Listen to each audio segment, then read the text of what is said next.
BJP ने होली के शुभ अवसर पर फर्स्ट लिस्ट जारी की, जिसमें काफी सांसदों का पत्ता किया साफ। जहां आगरा से एसपी सिंह बघेल को टिकट दी तो वहीं फतेहपुर सीकरी से राजकुमार चाहर को टिकट दी गई। इसके बाद कल से ही दोनों ही उम्मीदवारों से मिलने के लिए पार्टी के कार्यकर्ताओं की भीड़ बधाई देने उनके निवास पर पहुंची। पेश है एक मुलाकात राजकुमार चाहर और प्रोफेसर एसपी सिंह बघेल से। सर, जैसा कि लोकसभा 2019 के चुनाव में आपको टिकट दी गई है और रामचंद्र खरगड़िया जी को साइड कर दिया गया है, कार्य बहुत हो गया आपके पास, मतलब काम भी बहुत ज्यादा हो गया क्योंकि टक्कर की एक तरफ मनोज सोनी खड़े हैं आपके लिए और एक तरफ आप, तो क्या चुनौतियाँ रहेंगी आपके लिए?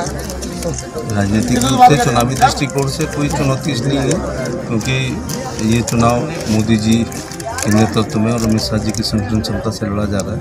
विश्व की सबसे बड़ी पार्टी है और सबसे पॉपुलर लीडर के नेतृत्व में लड़ा जा रहा है। गठबंधन की तरफ से कोई चुनौती नहीं है। एक तरफ आप ही के पार्टी के लोग कुछ खफा हो गए हैं, उनको अगर टिकट नहीं मिली है तो कैसे बनाएंगे? ऐसा होता नहीं है।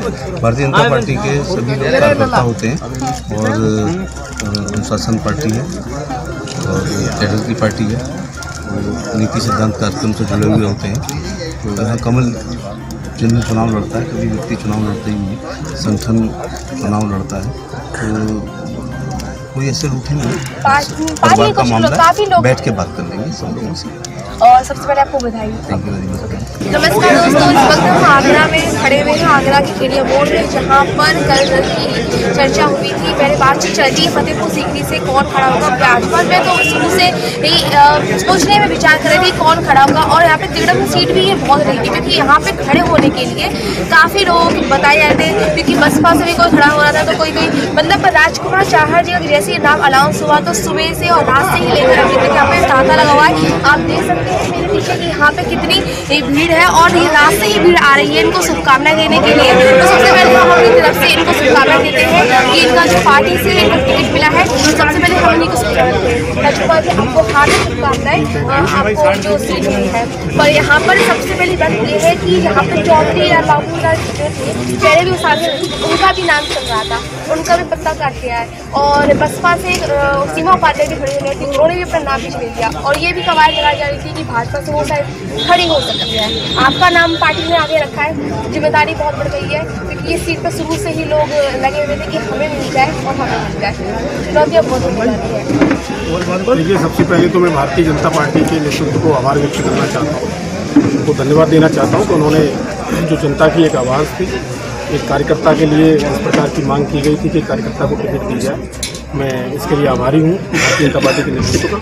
और ये कार्यकर्ताओं का एक सम्मान है, एक किसान और मजदूर के बेटे को कुछ लोगों को समझा तो उसको ये जिम्मेदारी दी। शुरू से ही आप कहा जाता है कि युवाओं के पसंदीदा नेता है और किसानों के लिए आप शुरू से ही लड़ते आ रहे हैं, तो शायद यही वजह है कि भाजपा ने इस बार किसानों की सुनने के लिए आपको खड़ा किया। देखिए, देश के यशस्वी प्रधानमंत्री माननीय नरेंद्र मोदी ने किसान को लेकर, मजदूर को लेकर, नौजवान को लेकर, देश की सुरक्षा और सारे विषयों को लेकर बहुत उन्नति। पिछले 5 वर्षों में देश ने बहुत उन्नति की है, पूरी दुनिया में देश का डंका बजा है। देश की सुरक्षाओं को सुरक्षित किया गया है, देश की सीमाओं को सुरक्षित किया गया है। और मैं ये कहना चाहता हूँ कि देश के प्रधानमंत्री माननीय नरेंद्र मोदी जी को देश की जनता दोबारा प्रधानमंत्री बनाना चाहती है और हम उस काम के लिए गाँव-गाँव निकलेंगे और लोगों से आह्वान करेंगे कि प्रधानमंत्री जी ज्ञापन करें। युवाओं के लिए, किसान के लिए आप क्या नया सोचेंगे? देखिए, हमारी पार्टी का मूल सोच ही ये है कि नौजवान आगे बढ़े, नौजवानों को रोजगार मिले, किसानों की आय दोगुनी। किसान के लिए, नौजवान के लिए, गांव के लिए, मजदूर के लिए, छोटे दुकानदार के लिए जो मुझसे हो सकेगा अपने जीवन में, वो भारतीय जनता पार्टी के नेतृत्व के प्रयास से मैं पूरा करने की कोशिश करूँगा। ये इनके विचार, इन्होंने ये कहा कि जैसे कि युवाओं के लिए और किसानों के लिए ये कार्य करेंगे और ये इनके विचार की वजह से ही पार्टी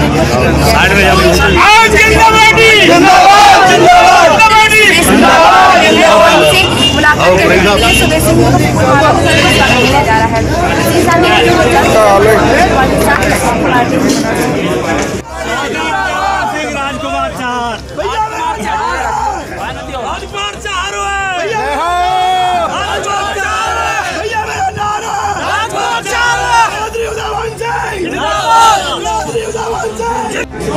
यहाँ पर जो और भी लोग हैं उसको बातचीत करना चाहते हैं कि राजकुमार जी सीट मिली है, जो टिकट दिया गया है उनको, तो वो क्या सोचते हैं, उनके बारे में विचार क्या है लोगों के, उनसे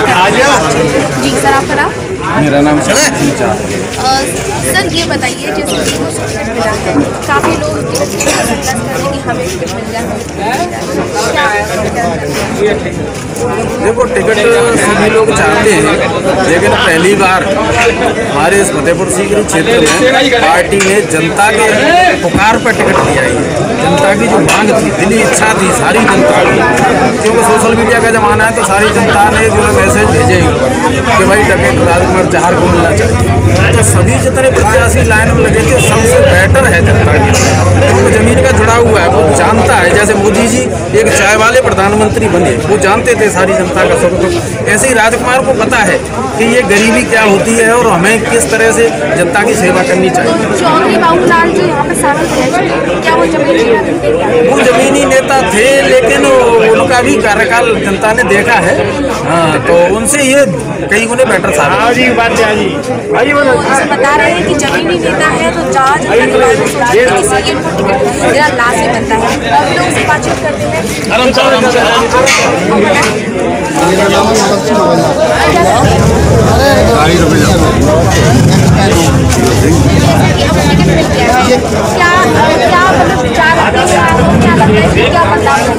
बदलाव क्या है? मतलब मोदी ने जो भी किया है वो अन्याय किया है, और जिसको जो टिकट सही जगह पर मिली है, ये मतलब किसानों का मसीहा है। ये हमारा पुत्र है, धरती पुत्र है। किसानों के नेता है, इसलिए ज़्यादा किसानों के नेता है। किसानों के लिए क्या मतलब बुरा होगा, क्या मतलब कोई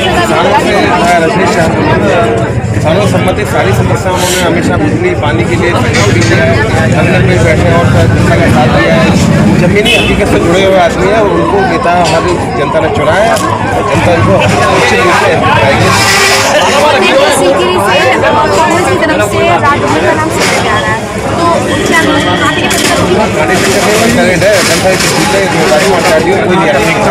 एक तरफ गठबंधन है, एक तरफ कांग्रेस होगी, एक तरफ तो क्या लगता है क्या होगा? 100% आप निश्चित कर लीजिए कि 23 मई को रेट खुलेगा तो राजकुमार चार जी 100% आएंगे और भारी मतों जीतेगा। ये हमारी शुभकामनाएं राजकुमार चार जी के लिए। कोई प्रभावित नहीं, इस सीट में गठबंधन फैल है मैडम, वो गठबंधन वाले वो भी राजकुमार को चाहते हैं, इस सीट पर सब चाहते हैं, सारी बिरादरियों के लोग राजकुमार चार को चाहते हैं। जैसे कि इन्होंने बताया कि चाहे गठबंधन हो चाहे जो लहर है बीजेपी की, बीजेपी ही जीतेगी, क्योंकि ये जमीनी नेता है, किसानों के हित के लिए, युवाओं के लिए। लेटेस्ट खबरों से जुड़े रहने के लिए देखें हमारा YouTube चैनल, करें लाइक, शेयर, सब्सक्राइब।